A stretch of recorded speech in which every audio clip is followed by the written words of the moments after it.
ప్రపంచంలోనే కోనసీమ కొబ్బరికి ప్రత్యేక స్థానం ఉంది. కోనసీమ కొబ్బరి చూడ్డానికి, కొబ్బరి తోటల్లో సేద తీరడానికి, సినిమా షూటింగ్లు తీయడానికి నిత్యం ఎంతో మంది వస్తుంటారు. అటువంటి కోనసీమ కొబ్బరికి వెన్నెముకగా ఉండే రాజోలు దీవిలో లక్షలాది కొబ్బరి చెట్లు మృత్యువాత పడడం గందరగోళానికి గురి చేస్తుంది. 30% సముద్రం నీరు, 70% గోదావరి నీరు చుట్టూ ఉండే ఒక అద్భుతమైన అందాల ద్వీపం రాజోలు దీవి. ఈ రాజోలు దీవిలో రైతులు ఎక్కువగా కొబ్బరి సాగును చేస్తారు. కన్న కొడుకులు లేకపోయినా 4 కొబ్బరి చెట్లు ఉంటే చాలు అనే నానుడి ఎక్కువగా కోనసీమ ప్రాంతంలో ఉంటుంది. వేలాది ఎకరాల్లో ఈ కొబ్బరి సాగు జరుగుతూ వేలాది మందికి ఉపాధిని కల్పిస్తుంది. నిత్యం ఈ ప్రాంతం నుంచి దేశం నలుమూలలకు కొబ్బరికాయ ఎగుమతి జరుగుతుంది. ఈ కొబ్బరి పంట మీద ఆధారపడి వేలాది మంది రైతులు జీవనం సాగిస్తున్నారు. అయితే కొబ్బరి చెట్లు లక్షల్లో మృతి చెందడంతో రైతులు కంట కన్నీరు పెడుతుంది. ముఖ్యంగా అంతర్వేది నుంచి కరవాక వరకు ఉన్న సముద్ర తీరం వెంబడి గ్రామాలలో ఈ కొబ్బరి చెట్లు ఎక్కువగా మృత్యువాత పడుతున్నాయి. మలికిపురం మండల సర్పంచుల సమాఖ్య అధ్యక్షుడిని, కోనసీమ జిల్లా. కోనసీమ కొబ్బరి అంటే ప్రపంచవ్యాప్తంగా పేరు ప్రఖ్యాతున్నటువంటి కొబ్బరి. అటువంటి కొబ్బరి గత కొద్ది సంవత్సరాల నుంచి కనుమరుగైపోయింది.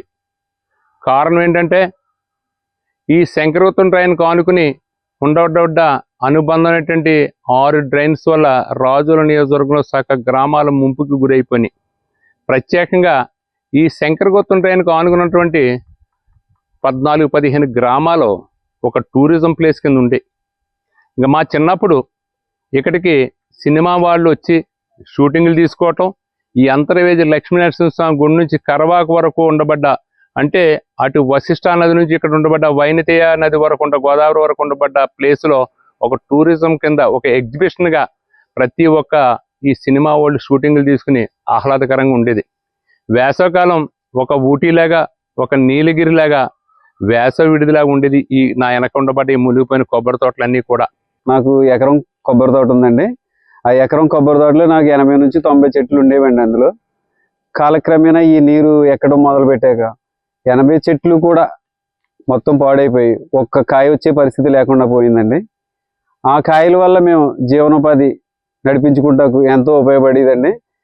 ఆ జీవనోపాధి ఉంది కాబట్టి మేము ఏ ప్రభుత్వం దగ్గరికి వెళ్ళి ఈ రాయితీలు ఇవ్వండి, అవి ఇవ్వండి అని ఎప్పుడు మేము అడిగేవాళ్ళం కాదండి. ఈ రోజు మా పరిస్థితి ఏమైందంటే కొబ్బరి చెట్లు లేవు, ఇటు ప్రభుత్వం నుంచి అందించే రాయితీలు లేవండి. మాకు రైతుగా మేము చాలా ఇబ్బంది పడుతున్నామండి, చాలా నలిగిపోతున్నాం.